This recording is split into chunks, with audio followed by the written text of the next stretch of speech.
ಅದೇ ನೀರನ್ನ ಇಂಚಿನ ಮೇಲೆ ಬಿದ್ದಿದ್ದ ನೀರನ್ನ ಕೃಷಿ ಹೊಂಡಕ್ಕೆ ಸ್ಟೋರೇಜ್ ಮಾಡಿಕೊಂಡು ಅದನ್ನ ಮತ್ತೆ ಇಟ್ಟಿಗೆ ಕುಯ್ಯೋದಕ್ಕೆ ಮತ್ತೆ ನಮ್ದು ಅಡಿಕೆ ತೋಟ ಇದೆ, ತೆಂಗಿದೆ, ಅದಕ್ಕೆ ಉಪಯೋಗಿಸೋದಕ್ಕೆ ಮಾಡಿದ್ದೀನಿ. ಮತ್ತೆ ಅದಲ್ಲದೆ ಅದರಲ್ಲಿ ಮೀನು ಬೇರೆ ಸಾಕ್ತಾ ಇದ್ದೀನಿ, ಮೀನು ಸಾಗಾಣಿಕೆ ಮಾಡ್ತಾ ಇದ್ದೀನಿ.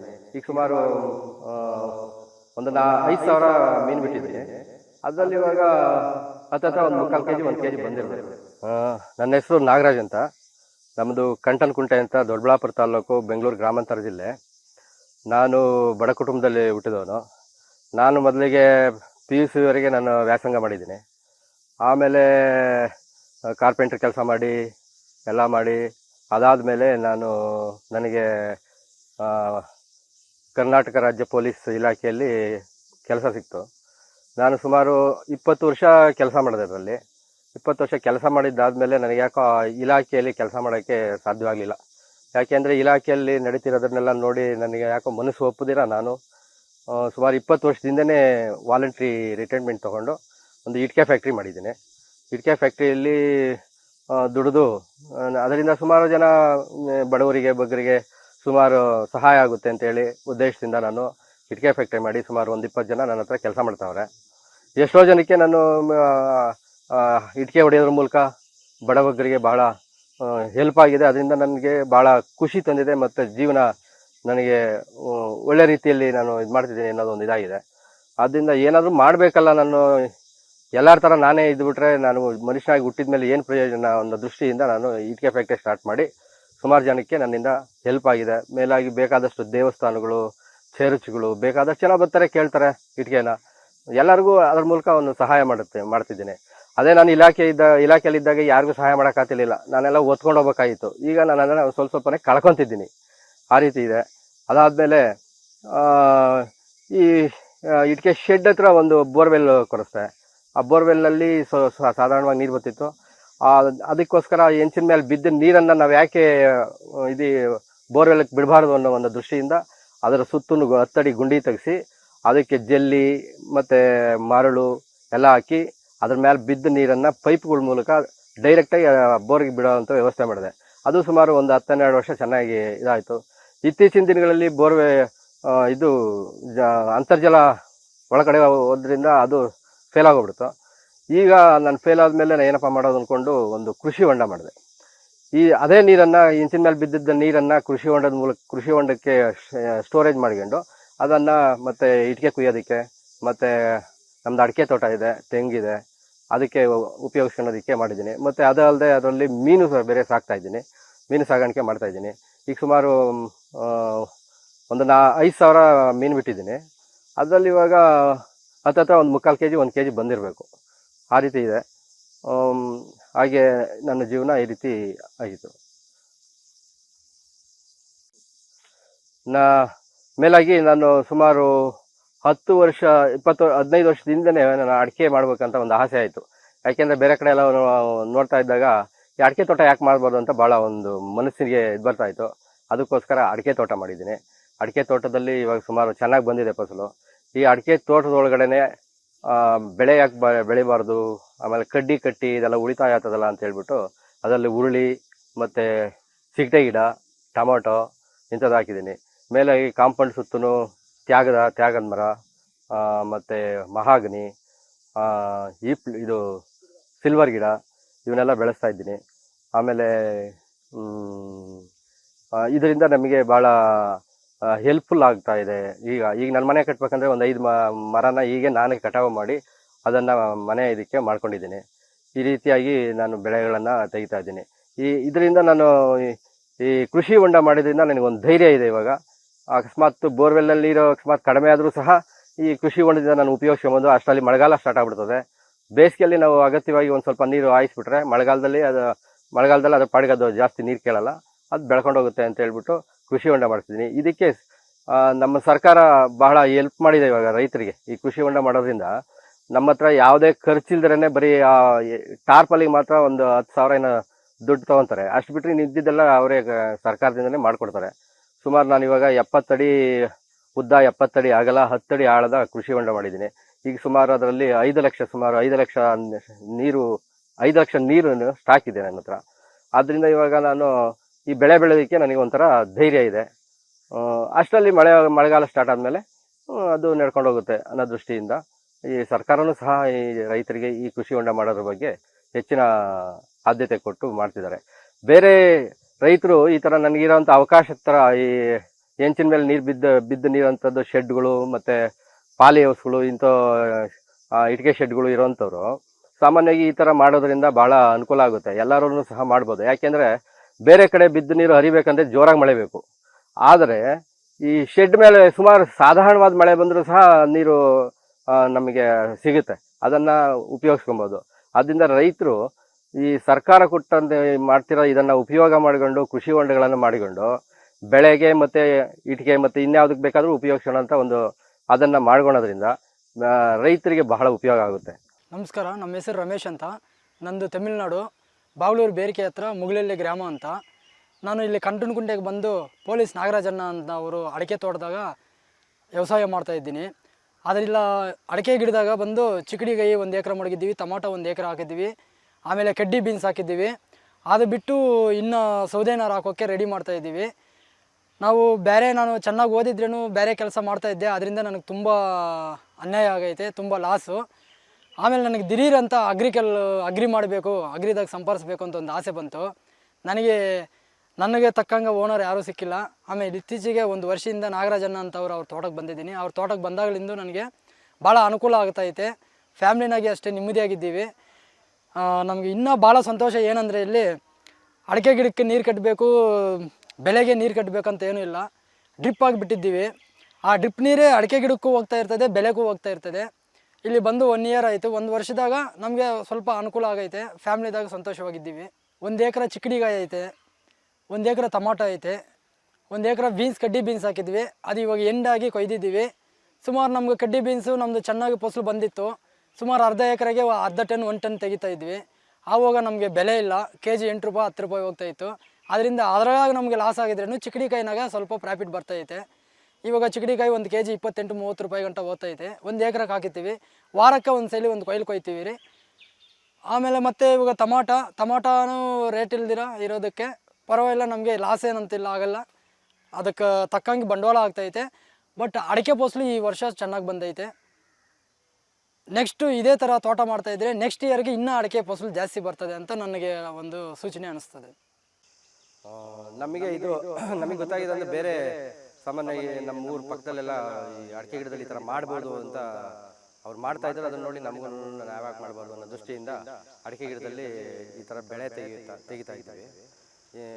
ಈ ಥರ ಮಾಡೋದ್ರಿಂದ ನಮಗೆ ಅಡಿಕೆಗೂ ನೀರು ಕಟ್ಬೋದು, ಇದಕ್ಕೂ ಕಟ್ಬೋದು. ಅದೊಂದು ಬಹಳ ದೊಡ್ಡ ಉಪಯೋಗ ಆಗುತ್ತೆ. ಇಲ್ಲ ಅಂದರೆ ಬರೀ ಬೆಳೆಗೆ ಕಟ್ಬೇಕಂದ್ರೆ ಈಗಿನ ನೀರಿನ ವ್ಯವಸ್ಥೆಯಲ್ಲಿ ಅಷ್ಟಾಗಿ ಆಗಲ್ಲ. ಅದಕ್ಕೋಸ್ಕರ ಅಡಿಕೆ ಗಿಡದಲ್ಲೇ ಮಾಡೋದ್ರಿಂದ ಅಡಿಕೆ ಗಿಡದಲ್ಲಿ ಬೇರೆ ಬೆಳೆವೇನು ಬೆಳೆಯೋಕ್ಕಾಗಲ್ಲ. ಇಲ್ಲ ಬಾಳೆ ಹಾಕ್ಬೋದು, ಇಲ್ಲ ಚಿಟ್ಟೆ ಗಿಡ ಹಾಕ್ಬೋದು, ಅಥವಾ ಬೀನ್ಸ್ ಹಾಕ್ಬೋದು, ಈ ಥರ ಹಾಕ್ಬೋದು. ಬೇಸಿಗೆಲ್ಲಂತೂ ಚೆನ್ನಾಗಿ ಬರುತ್ತೆ, ಯಾಕೆಂದರೆ ಜಾಸ್ತಿ ಟೆಂಪ್ರೇಚರ್ ಇರೋದ್ರಿಂದ ಈ ಅಡಿಕೆ ನೆರಳು ಸ್ವಲ್ಪ ಬೀಳೋದ್ರಿಂದ ಭಾಳ ಇಳುವರಿನೂ ಚೆನ್ನಾಗಿ ಬರುತ್ತೆ, ಗಿಡಗಳು ಚೆನ್ನಾಗಿ. ಸುಮಾರು ಅಲ್ಲಿ ನಮ್ಮದು 2 ಎಕರೆ ಜಮೀನಿದೆ. ಅದರಲ್ಲಿ 125 ಶೆಡ್ ಇದೆ, ಒಂದು ಐಟಮು. ಇನ್ನೊಂದು ಐಟಮ್ 170, ಒಂದು 60 ಶೆಡ್ ಇದೆ. ಆ ಶೆಡ್ನಲ್ಲಿ ಬೀಳೋ ನೀರನ್ನು ನಾವು ಯಾಕೆ ವೇಸ್ಟ್ ಮಾಡಬೇಕು ಅಂತ ಮೊದಲು ನಮ್ಮದು ಬೋರ್ವೆಲ್ ಇತ್ತು. ಆ ಬೋರ್ವೆಲ್ಲಲ್ಲಿ ನೀರು ಕಡಿಮೆ ಆಗ್ಬಿಟ್ಟಿದ್ರಿಂದ ನಮಗೊಂದು ಐಡಿಯಾ ಬಂತು, ಈ ನೀರೆಲ್ಲ ವೇಸ್ಟ್ ಆಗೋಗ್ತಾ ಇದೆಯಲ್ಲ, ಅದನ್ನ ಯಾಕೆ ನಾವು ಉಪಯೋಗ ಮಾಡಬಾರ್ದು ಅಂತ ಹೇಳ್ಬಿಟ್ಟು ಆ ಶೆಡ್ ಮೇಲೆ ಬಿದ್ದಂಥ ನೀರನ್ನು ನಾವು ಒಂದು 2 ಶೆಡ್ಗಳನ್ನು ಜಾಯಿಂಟ್ ಮಾಡಿ ಅದಕ್ಕೆ ರೇಕ್ ಹಾಕಿ ಅದ್ರ ಮೇಲೆ ಬರೋಂಥ ನೀರನ್ನು ಒಂದು ಸಿಮೆಂಟ್ ರಿಂಗ್ಗಳು ಮಾಡಿ ಆ ರಿಂಗ್ಗಳೊಳಗೆ ಆ ನೀರನ್ನು ಸ್ಟಾಕ್ ಮಾಡಿ ಅದರಿಂದ ಪೈಪ್ ಲೈನ್ ಮಾಡಿ ಕೃಷಿ ಹೊಂಡ ಮಾಡೋಣ ಅಂತ ಹೇಳ್ಬಿಟ್ಟು ಪ್ಲ್ಯಾನ್ ಮಾಡಿವಿ. ಆಮೇಲೆ ಶೆಡ್ ಮೇಲೆ ಸುತ್ತು ಮರ ಇದೆ. ಆ ಮರಗಳ ಮೇಲೆ ಎಲೆ ಎಲ್ಲ ಶೆಡ್ ಮೇಲೆ ಬೀಳೋದ್ರಿಂದ ಆ ಎಲೆ ಎಲ್ಲ ಇದಕ್ಕೆ ಬಂದ್ಬಿಟ್ಟು ಪೈಪ್ ಲೈನ್ ಕಟ್ಕೊಂಡ್ಬಿಡ್ತಾರೆ ಅನ್ನೋ ದೃಷ್ಟಿಯಿಂದ ಅದಕ್ಕೆ ಒಂದು ಗ್ರೀನ್ ಮೆಶ್ ಹಾಕಿ ಅದನ್ನು ಕಟ್ಟಿ ಏನೋ ಕಸ ಕಡ್ಡಿ ಹೋಗ್ದಂಗೆ ಮಾಡಿ ಪೈಪ್ ಲೈನ್ ಮೂಲಕ ಒಂದು ತಗ್ಗು ಪ್ರದೇಶಕ್ಕೆ ತೊಗೊಂಡೋಗಿದ್ದೀವಿ. ಅಲ್ಲಿ ಕೃಷಿ ಹೊಂಡ ಮಾಡಿದ್ದೀವಿ. 70 ಅಡಿ ಅಗಲ, 70 ಅಡಿ ಉದ್ದ, 10 ಅಡಿ ಆಳದ ಒಂದು ಹೊಂಡ ಮಾಡಿ ಅದಕ್ಕೆ ಪೂರ್ತಿ ಒಂದೇ ಪ್ಲಾಸ್ಟಿಕ್ ಪೇಪರ್, ಅದು ಸ್ವಲ್ಪ ತಿನ್ನೋದು ದಪ್ಪನಾಗಿ ಬರುತ್ತೆ, ಅದು ಅರ್ಜೆಂಟ್ ಹರಿದೋಗಲ್ಲ, ಅದು ಅಂಥದ್ದನ್ನು ಮಾಡಿದ್ವಿ. ಇದರಿಂದ ಸರ್ಕಾರದಿಂದ ಅದಕ್ಕೆ ಸಹಾಯಧನ ಕೊಡ್ತಾರೆ.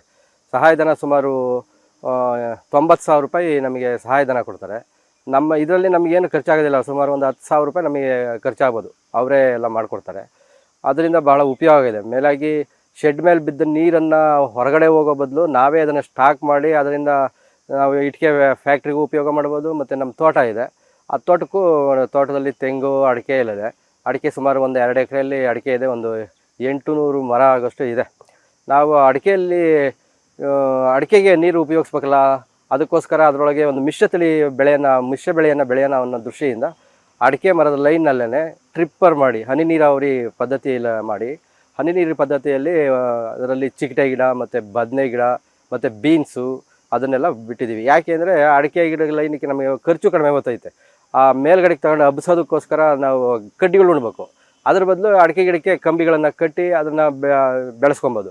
ಇನ್ನೊಂದು ಉಪಯೋಗ ಅಂದರೆ ಅಡಿಕೆ ಗಿಡ ಲೈನಲ್ಲಿ ನಾವು ಟ್ರಿಪ್ಪರ್ ಮಾಡಿರೋದ್ರಿಂದ ಅಡಿಕೆಗೆ ನೀರು ಹಾಯಿಸಿದ್ರೆ ಸಾಕು, ಅದು ಬೆಳೆಗೆ ನೀರು ಹಾಯಿಸಿದ್ರೆ ಸಾಕು, ಅಡಿಕೆಗೂ ಆಗುತ್ತೆ. ಅದರಿಂದ ಒಳ್ಳೆ ಉಪಯೋಗ ಆಗುತ್ತೆ, ನೀರನ್ನು ಸದ್ಬಳಕೆನೂ ಆಗುತ್ತೆ, ಜಾಸ್ತಿ ಖರ್ಚು ಆಗಲ್ಲ. ಈ ಒಂದು ಇದರಿಂದ ಉಪಯೋಗ ಪಡೆಯೋದಕ್ಕೋಸ್ಕರ ನಾವು ಅಡಿಕೆ ಗಿಡದಲ್ಲಿ ಚಿಕಟೆ ಗಿಡ ಮತ್ತು ಟೊಮೊಟೊ ಇದನ್ನೆಲ್ಲ ಬೆಳೀತಾ ಇದ್ದೀವಿ. ನಾವು ಇವಾಗ ಅಡಿಕೆಯನ್ನು ಸುಮಾರು 20 ವರ್ಷ ಆಗಿದೆ ನಾವು ಅಡಿಕೆ ಈಗ ಉಣಿದ ಸುಮಾರು 5ರಿಂದ 6-7 ವರ್ಷದೊಳಗೆ ಅದು ಫಸಲು ಬರ್ತೈತೆ.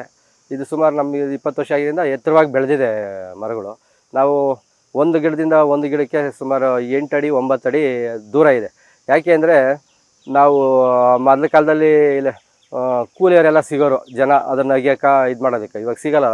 ಅದಕ್ಕೋಸ್ಕರ ಈ ಒಳಗಡೆನೇ ಉಳುಮೆ ಮಾಡೋದಕ್ಕೆ ಟ್ರ್ಯಾಕ್ಟ್ರ್ ಇವಾಗ ಉಳುಮೆ ಮಾಡೋದಕ್ಕೋಸ್ಕರವಾಗಿ ನಾವು 9 ಅಡಿ 9 ಅಡಿ ಗಿಡದಿಂದ ಗಿಡಕ್ಕೆ 9 ಅಡಿ ಮಾಡಿದ್ದೀವಿ. ಮೇಲಾಗಿ ಟ್ರ್ಯಾಕ್ಟ್ರ್ನಲ್ಲೇ ಆ ಉಳುಮೆ ಎಲ್ಲ ಮಾಡ್ತೀವಿ. ಅದರಿಂದ ನಮಗೆ ಅಗಿಯೋದು ಮತ್ತು ಖರ್ಚು ಕಡಿಮೆ ಆಗುತ್ತೆ. ಆಮೇಲೆ ಈಗ ಅಡಿಕೆ ಗಿಡದಲ್ಲಿ ನಾವು ಈ ಲೇಬರ್ ಪ್ರಾಬ್ಲಮ್ ಇರೋದ್ರಿಂದ ಅಡಿಕೆ ಗಿಡ ಮಾಡಿದರೆ ವರ್ಷಕ್ಕೊಂದ್ಸರಿ ಅದು ಫಸಲು ಬರುತ್ತೆ. ನಾವು ಅದಕ್ಕೆ ಹೆಚ್ಚಿನ ಇದು ಮಾಡೋಂಗಿಲ್ಲ. ಇವಾಗ ಅದರಲ್ಲಿ ನಾವು ಬೆಳೆ ಬೆಳೀತಾ ಇರೋದ್ರಿಂದ ಅದಕ್ಕೆ ಹಾಕೋಂಥ ನೀರು, ಅದಕ್ಕೆ ಹಾಕೋಂಥ ಗೊಬ್ಬರ, ಅದಕ್ಕೆ ಹಾಕೋಂಥ ಮೆನ್ಯೂರು ಎಲ್ಲ ಅದೇ ಆದ್ರೂ ಅಡಿಕೆ ಗಿಡಕ್ಕೆ ಸಾಕಾಗುತ್ತೆ. ನಾವು ಎಕ್ಸ್ಟ್ರಾ ಏನು ಅದನ್ನು ಅಡಿಕೆ ಗಿಡಕ್ಕೇನು ಬೇರೆ ಇದು ಮಾಡೋಂಗಿಲ್ಲ. ಯಾಕೆಂದರೆ ನಾವು ಅದರಲ್ಲಿ ಕಳೆ ಕೀಳ್ತೀವಿ, ಔಷಧಿ ಹೊಡಿತೀವಿ, ಮತ್ತು ಮೆನ್ಯೂರ್ ಹಾಕ್ತೀವಿ, ಆಮೇಲೆ ಗೊಬ್ಬರ ಹಾಕ್ತೀವಿ, ಆಮೇಲೆ ಈ ಕ್ರಿಮಿನಾಶಕ ಔಷಧಿಗಳು ಅದೆಲ್ಲ ಮಾಡ್ತೀವಿ. ಅದರಿಂದ ನಮಗೆ ಅಡಿಕೆ ಗಿಡಕ್ಕೆ ಏನು ಖರ್ಚು ಬರೋಲ್ಲ, ನಮಗೆ ಬೆಳೆನೂ ಬರ್ತಾ ಇರ್ತದೆ. ಇದರಿಂದ ಬಹಳ ಉಪಯೋಗ ಆಗುತ್ತೆ. ಸುಮಾರು ನಮಗಿವಾಗ 800 ಗಿಡಕ್ಕೆ ಅಂದರೆ ಚೆನ್ನಾಗಿ ಫಸಲು ಬಂತು ಅಂದರೆ ಒಂದು ವರ್ಷಕ್ಕೆ 4 ಲಕ್ಷ ರೂಪಾಯಿಯಿಂದ 5 ಲಕ್ಷ ರೂಪಾಯಿ ಬೆಳೆ ಆಗುತ್ತೆ. ಅದರಿಂದ ನಮಗೆ ಉಪಯೋಗ ಆಗುತ್ತೆ. ಈ ಕೃಷಿ ಹೊಂಡ ಯಾಕೆ ಮಾಡಿಕೊಂಡ್ವಿ? ಕೃಷಿ ಹೊಂಡ ಏನು ಅಂದರೆ ನಮ್ಮ ಥರನೇ ಯಾರು ಅನುಕೂಲ ಇರೋಂಥವರೆಲ್ಲರೂ ಸಹ ಹೆಂಚಿನ ಮೇಲೆ ಬಿದ್ದಂಥ ನೀರನ್ನು, ಯಾಕೆಂದರೆ ಬೇರೆ ಕಡೆ ಭೂಮಿ ಮೇಲೆ ಬೀಳ್ಬೇಕಂದ್ರೆ ಜೋರಾಗಿ ಮಳೆ ಬರಬೇಕು, ಹರಿಬೇಕು ನೀರು. ಇದರಲ್ಲಿ ಹಂಗಲ್ಲ, ಸಾಧಾರಣವಾದ ಮಳೆ ಬಿದ್ದರೂ ಸಾಕು, ಹೆಂಚಿನ ಮೇಲೆ ನೀರು ಬೀಳುತ್ತೆ. ಅದು ಪೈಪ್ಲೈನ್ ಮಾಡಿ ತೊಗೊಂಡೋಗಿ ಒಂದು ಕಡೆ ಬಿಟ್ಕೊಂಡ್ರೆ ಕೃಷಿ ಹೊಂಡಕ್ಕೆ ನೀರು ತುಂಬಿಕೊಳ್ಳುತ್ತೆ. ಈಗ ಮಳೆಗಾಲನೂ ಜಾಸ್ತಿ ಇರಲ್ಲ. ಈ ಹಿಂದಿನ ಕಾಲದ ಥರ ಇವಾಗ ಮಳೆನೂ ಜಾಸ್ತಿ ಬರೋಲ್ಲ, ಕೆರೆಗಳಿಗೆ ನೀರು ಬರೋಲ್ಲ. ಮೇಲಾಗಿ ಬೋರ್ವೆಲ್ಗಳಲ್ಲಿ ಅಂತರ್ಜಲ ಒಳಗಡೆ ಹೋಗಿದೆ. ಆದ್ದರಿಂದ ಈ ಥರ ಅನುಕೂಲ ಇರೋಂಥವರೆಲ್ಲ ಭಾಳ ಕೃಷಿ ಹೊಂಡ ಮಾಡಿಕೊಂಡಾಗಿದ್ದರಿಂದ ನಾವು ನೀರಿನ ಅಭಾವವನ್ನು ತಪ್ಪಿಸ್ಬೋದು, ತೋಟಗಾರಿಕೆ ಮಾಡ್ಬೋದು. ಮೇಲಾಗಿ ಇಟ್ಟಿಗೆ ಶೆಡ್ಗೂ ಬೇಕಾದ್ರೂ ಉಪಯೋಗಿಸ್ಕೊಬೋದು. ಸುಮಾರು ಒಂದು 2-3 ತಿಂಗಳು ನಮಗೆ ಅಗತ್ಯವಾಗಿ ಬೇಸಿಗೆಯಲ್ಲಿ ಒಂದು 2-3 ತಿಂಗಳು ನಾವು ಇದನ್ನು ಬೆಳೆಗಳಿಗೆ ಕಾಪಾಡಿಬಿಟ್ರೆ ಆಮೇಲೆ ಮಳೆಗಾಲ ಸ್ಟಾರ್ಟ್ ಆದಮೇಲೆ ಅಷ್ಟೊಂದು ನಮಗೆ ಏನು ಇದಾಗಲ್ಲ, ನೀರಿನ ಸಮಸ್ಯೆ ಏನು ಬರೋಲ್ಲ. ಆದ್ದರಿಂದ ಇದು ಮಾಡೋದ್ರಿಂದ ಭಾಳ ಒಳ್ಳೆಯದು. ಆದ್ದರಿಂದ ಯಾರು ಅನುಕೂಲ ಇದೆ ಅದನ್ನೆಲ್ಲ ಕಡ್ಡಾಯವಾಗಿ ಮಾಡಿದರೆ ಭಾಳ ಅನುಕೂಲ ಆಗುತ್ತೆ. ಅಡಿಕೆ ಗಿಡ ಸುಮಾರು ನಾವು 15 ವರ್ಷದಿಂದನೇ 15-20 ವರ್ಷ ಆಗಿದೆ ಅಡಿಕೆ ಗಿಡ ನಮಗೆ. ಈಗ ಒಂದು 10 ವರ್ಷದಿಂದ ನಾವು ಬೆಳೆ ಬಂದಿದೆ. 10 ವರ್ಷದಿಂದ ಸುಮಾರು ಅಡಿಕೆ ಗಿಡ ಒಂದು 6-7 ವರ್ಷದಲ್ಲಿ ಸ್ಟಾರ್ಟ್ ಆಗುತ್ತೆ ಅಡಿಕೆ ಫಸಲು. ಬತ್ತ ದೊಡ್ಡ ಮರ ಆದಮೇಲೆ ಚೆನ್ನಾಗಿ ಫಸಲು ಬರ್ತೈತೆ. ಒಂದು ವರ್ಷಕ್ಕೆ ಏನಿಲ್ಲ ಅಂದರೆ ಒಂದು 4 ಲಕ್ಷದಿಂದ 5 ಲಕ್ಷ ರೂಪಾಯಿ ಸಂಪಾದನೆ ಮಾಡ್ಬೋದು. ಮೇಲಾಗಿ ಅಡಿಕೆ ಗಿಡದ ಒಳಗಡೆ ಹಾಕಿರೋಂಥ ಈ ಚಿಕಟೆಕಾಯಿ ಮತ್ತು ಇದಕ್ಕೆ ಖರ್ಚು ಕಡಿಮೆ ಆಗುತ್ತೆ ನಮಗೆ. ಯಾಕೆಂದರೆ ದಾರ ಒಂದು ಬಿಟ್ಟರೆ, ಕಂಬಿ ಒಂದು ಬಿಟ್ಟರೆ ಏನು ಕಡ್ಡಿ ಉಣ್ಣೋದು ಅದೆಲ್ಲ ಉಳಿತಾಯ ಆಗುತ್ತೆ. ಅದರಿಂದ ಸಾಮಾನ್ಯವಾಗಿ ಈಗ ಚಿಕಟೆ ಗಿಡ ಹಾಕಿ ಒಂದು 4 ತಿಂಗಳಾಗಿದೆ. ಫಸಲು ಇವಾಗ ಸ್ವಲ್ಪ ಸ್ಟಾರ್ಟ್ ಆಗಿದೆ. ಇನ್ನು ಮುಂದೆ ಸುಮಾರು 1 ವರ್ಷದ ತನಕ ಅದು ಕುಯ್ತೈತೆ. ಇವಾಗ 4 ತಿಂಗಳಾಗೈತೆ. ಇನ್ನೂ ಒಂದು 7-8 ತಿಂಗಳು ಅದು ಫಸಲು ಬರ್ತಾ ಇರ್ತೈತೆ. ಮಾರ್ಕೆಟ್ನಲ್ಲಿ ಇವಾಗ ಜಾಸ್ತಿ ತರಕಾರಿ ಬಹಳವಾಗಿ ಈ ವರ್ಷ ಸಾಮಾನ್ಯವಾಗಿ ಬೆಲೆನೇ ಇಲ್ಲ. ಆದ್ದರಿಂದ ಏನೋ ಇವಾಗ ನಾವು ಬೇರೆ ಬೆಳೆ ಬೆಳೆಯೋದಕ್ಕಿಂತ ಇದನ್ನು ಹಾಕ್ಕೊಂಡ್ರೆ ಅಡಿಕೆ ಗಿಡದಲ್ಲಿ ಹಾಕಿ ಅಡಿಕೆ ಫಸಲಿಗೂ ನೀರು ಕಟ್ಟಂಗಿಲ್ಲ, ಈ ಬೆಳೆಗೂ ಒಂದೇ ಇದರಿಂದ ನೀರು ಕಟ್ಬೋದು. ಅದಕ್ಕೋಸ್ಕರ ಭಾಳ ಉಪಯೋಗ ಇದೆ. ಆಮೇಲೆ ಕಾಂಪೌಂಡ್ ಸುತ್ತಲೂ ಬೇವು, ಆಮೇಲೆ ತ್ಯಾಗದ ಮರ, ಬೇವಿನ ಮರ, ಆಮೇಲೆ ಹೆಬ್ಬೇವು, ಆಮೇಲೆ ಅರ್ಕ್ಲಿ ಫಾರಮ್ಮು, ಇಂಥ ಇದೆಲ್ಲ ಹಾಕ್ಕೊಂಡ್ರೆ ಸುಮಾರು ಅದೊಂದು 10-20 ವರ್ಷಕ್ಕೆ ಒಳ್ಳೆ ಇದು ಬರುತ್ತೆ, ವುಡ್ ಸಿಗುತ್ತೆ ನಿಮಗೆ ಮನೆ ಇದಕ್ಕೆ. ಅದಕ್ಕೋಸ್ಕರ ಭಾಳ ಈ ಥರ ಮಾಡೋದ್ರಿಂದ ಭಾಳ ಅದಕ್ಕೂ ಟ್ರಿಪ್ಪರ್ ಮಾಡಿಬಿಟ್ಟಿದ್ದೀವಿ. ಇವಾಗ ಪ್ರತಿಯೊಂದು ಗಿಡಕ್ಕೂ ಟ್ರಿಪ್ಪರ್ ಇದೆ. ಆದ್ದರಿಂದ ಇವಾಗ ನಾವು ಕೃಷಿ ಹೊಂಡದಿಂದ ನೀರನ್ನು ಆ ಟ್ರಿಪ್ಪರ್ ಮೂಲಕ ಹಾಯಿಸಿದ್ರೆ ನಾವೇನು ಆಳುಗಳಿಗೆ ಕಟ್ಟಂಗಿಲ್ಲ, ಏನಿಲ್ಲ. ಸ್ಟಾರ್ಟ್ ಮಾಡಿದ್ರೆ ಸಾಕು, ಮೋಟ್ರ್ ಸ್ಟಾರ್ಟ್ ಮಾಡಿದರೆ ಚಾಲು ಆಗ್ತದೆ, ಎಲ್ಲ ಗಿಡಗಳಿಗೂ ಹರ್ಕೊತವೆ. ಈ ರೀತಿ ಅಡಿಕೆ ಗಿಡದಲ್ಲಿ ಈ ಥರ ಇದೆ. ನಮಗೆ ಇದು ನಮಗೆ ಗೊತ್ತಾಗಿದೆ ಅಂದರೆ ಬೇರೆ ಸಾಮಾನ್ಯ ನಮ್ಮ ಊರ ಪಕ್ಕದಲ್ಲೆಲ್ಲ ಈ ಅಡಿಕೆ ಗಿಡದಲ್ಲಿ ಈ ಥರ ಮಾಡ್ಬೋದು ಅಂತ ಅವ್ರು ಮಾಡ್ತಾಯಿದ್ರು. ಅದನ್ನು ನೋಡಿ ನಮಗೂ ನಾವು ಯಾಕೆ ಮಾಡಬಾರ್ದು ಅನ್ನೋ ದೃಷ್ಟಿಯಿಂದ ಅಡಿಕೆ ಗಿಡದಲ್ಲಿ ಈ ಥರ ಬೆಳೆ ತೆಗಿತಾ ಇದ್ದೀವಿ. ಈ ಥರ ಮಾಡೋದ್ರಿಂದ ನಮಗೆ ಅಡಿಕೆಗೂ ನೀರು ಕಟ್ಬೋದು, ಇದಕ್ಕೂ ಕಟ್ಬೋದು. ಅದೊಂದು ಬಹಳ ದೊಡ್ಡ ಉಪಯೋಗ ಆಗುತ್ತೆ. ಇಲ್ಲ ಅಂದರೆ ಬರೀ ಬೆಳೆಗೆ ಕಟ್ಟಬೇಕಂದ್ರೆ ಈಗಿನ ನೀರಿನ ವ್ಯವಸ್ಥೆಯಲ್ಲಿ ಅಷ್ಟಾಗಿ ಆಗಲ್ಲ. ಅದಕ್ಕೋಸ್ಕರ ಅಡಿಕೆ ಗಿಡದಲ್ಲೇ ಮಾಡೋದ್ರಿಂದ ಅಡಿಕೆ ಗಿಡದಲ್ಲಿ ಬೇರೆ ಬೆಳೆ ಏನು ಬೆಳೆಯೋಕ್ಕಾಗಲ್ಲ. ಇಲ್ಲ ಬಾಳೆ ಹಾಕ್ಬೋದು, ಇಲ್ಲ ಚಿಟ್ಟೆ ಗಿಡ ಹಾಕ್ಬೋದು, ಅಥವಾ ಬೀನ್ಸ್ ಹಾಕ್ಬೋದು, ಈ ಥರ ಹಾಕ್ಬೋದು. ಬೇಸಿಗೆಲ್ಲಂತೂ ಚೆನ್ನಾಗಿ ಬರುತ್ತೆ, ಯಾಕೆಂದರೆ ಜಾಸ್ತಿ ಟೆಂಪ್ರೇಚರ್ ಇರೋದ್ರಿಂದ ಈ ಅಡಿಕೆ ನೆರಳು ಸ್ವಲ್ಪ ಬೀಳೋದ್ರಿಂದ ಭಾಳ ಇಳುವರಿನೂ ಚೆನ್ನಾಗಿ ಬರುತ್ತೆ, ಗಿಡಗಳು ಚೆನ್ನಾಗಿರುತ್ತೆ. ಆಮೇಲೆ ಕಳೆನೂ ಜಾಸ್ತಿ ಬರೋಲ್ಲ, ನಾವು ಟ್ರಿಪ್ಪರ್ ಮಾಡಿರೋದ್ರಿಂದ ಕಳೆನೂ ಹೆಚ್ಚಾಗಿ ಬರೋಲ್ಲ, ಅನುಕೂಲ ಆಗುತ್ತೆ. ಇದನ್ನು ಮಾಡೋದಕ್ಕೆ ಒಂದು ಫ್ಯಾಮಿಲಿ ಇದೆ, ತಮಿಳ್ನಾಡು ಕಡೆಯಿಂದ ಬಂದಿರೋ ಫ್ಯಾಮಿಲಿ, ಅವರೇ ಮಾಡ್ತಾರೆ. ಅವರು ಗಂಡ ಹೆಂಡತಿ ಒಂದು ಫ್ಯಾಮಿಲಿ, ಒಂದು ಮನೆ ಇದೆ, ಮನೆಯಲ್ಲಿ ಅವರು ಮಾಡ್ತಾರೆ. ಅವು ಬೇಕಾದರೆ ಬೇರೆ ಆಳುಗಳನ್ನ ಕರ್ಕೊಂಬಂದು ಅವರೆಲ್ಲ ಮಾಡೋದು, ನೀರು ಬಿಡೋದು, ಮೋಟ್ರು ಯಾವಾಗ ಅದು ಶಿಫ್ಟ್ ಕರೆಂಟ್ ಇಲ್ಲೆಲ್ಲ. ರಾತ್ರಿ 1 ಗಂಟೆಗೆ ಕೊಡ್ತಾರೆ, ಬೆಳಗ್ಗೆ ಹೊತ್ತು 2 ಅವರು ರಾತ್ರಿ ಹೊತ್ತು 4 ಅವರ್ ಕೊಡ್ತಾರೆ. ಆ ಟೈಮ್ನಲ್ಲಿ ಅವನು ಎಲ್ಲ ವ್ಯವಸ್ಥೆ ಮಾಡಿ ನೋಡ್ಕೊಂಡು ಮೋಟರ್ ಸ್ಟಾರ್ಟ್ ಮಾಡೋದೆಲ್ಲ ಮಾಡ್ತಾನೆ. ಅವನಿಗೂ ಬೇಕಾದರೆ ಬೇರೆ ಆಳುಗಳನ್ನ ಕರ್ಕೊಂಬಂದಿದ್ದನ್ನೆಲ್ಲ ಮಾಡಿಸ್ತಾನೆ, ಕೀಳೋದಕ್ಕೆ, ಕಳೆ ಕೀಳೋದಕ್ಕೆ, ಮತ್ತು ಬೇರೆ ಏನೇ ಕೆಲಸ ಇದ್ರೂ ಅವನು ಬೇರೆ ಆಳುಗಳ ಹತ್ರ ಇಟ್ಕೊಂಡು ಮಾಡಿಸ್ತಾನೆ. ನಮ್ಮ ಮನೆಯವ್ರು ಯಾರೂ ಕೆಲಸ ಮಾಡೋದಿಲ್ಲ, ಅವರಿಗೆ ಒಬ್ಬನ ನೇಮಕ ಮಾಡಿದ್ದೀನಿ, ಅವ್ರು ಮಾಡಿ ಅಂತ. ಈಗ ಅವನು ನಮ್ಮಲ್ಲಿರೋಂಥ ಲೇಬರ್ಗೆ ನಾವು ಇದನ್ನು ಬೆಳೆ ತೆಗೆಯೋದಕ್ಕೆ ಅದಕ್ಕೆ ಖರ್ಚು ಏನು ಬರ್ತೈತೆ ಆ ಖರ್ಚೆಲ್ಲ ಹಾಕ್ತೀವಿ. ಆ ಖರ್ಚು ಎಷ್ಟು ಖರ್ಚು ಮಾಡಿದ್ವಿ ಅದನ್ನು ತೆಗೆದುಬಿಟ್ಟು ಔಷಧಿ ಹೊಡೆಯೋದು, ಬೇರೆ ಮಿಕ್ಕಿದ್ದು ದಾರ ಕೂಲಿಯವ್ರು ಬಂದರೆ ಅದನ್ನೆಲ್ಲ ಖರ್ಚೆಲ್ಲ ತೆಗೆದುಬಿಟ್ಟು ಇನ್ನು ಮಿಕ್ಕಿದ್ರಲ್ಲಿ ಅವ್ರಿಗರ್ಧ ನಮಗರ್ಧ ಥರ ಮಾಡಿಕೊಂಡು ನಾವು ಬೆಳೆ ತೆಗಿತಾ ಇದ್ದೀವಿ.